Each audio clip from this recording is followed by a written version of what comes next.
Report. Nata sa ubang minteryo katong makita nato nga mga public cemetery nato na natay deployment no. Sugod ta karon and then full blast ta tomorrow. Ang atong gibuhat although ang amo lang ani sa kapulisan aduna may mga kuyog nga mga force multiplier sa Masatano advocacy groups o kaning atuang mga CHO nga mo pud ang mangita o kanang mga vaccination card no nga kananglan nato na idadon sa tanang minteryo. O magsugod siya alas 6 pinaka as early and then pare-pareho gyud nga maundang siya og alas 8 sa gabi.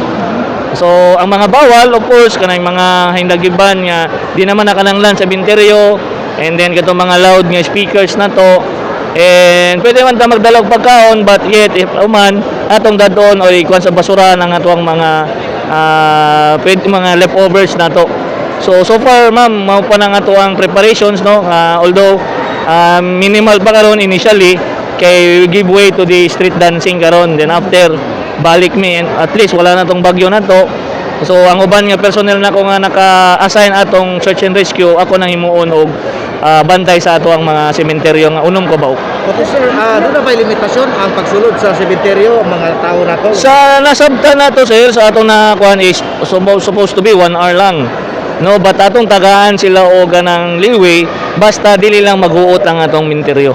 How about the face mask sir? Kay bisag gilibkas ni or mandatory ganing voluntary ato mo istikto ni?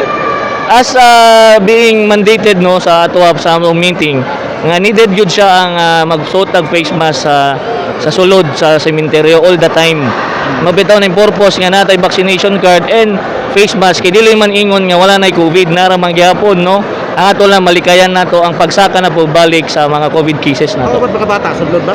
Pasudlon ang mga bata no provided nga ilahang mga ginikanan is vaccinated. Yes, we will implement that in coordination with CHO but ang ato ang CHO ang gitagahan na o gitahasan o paglanta o papangita sa ilang vaccination card as agreed during our meeting. Report.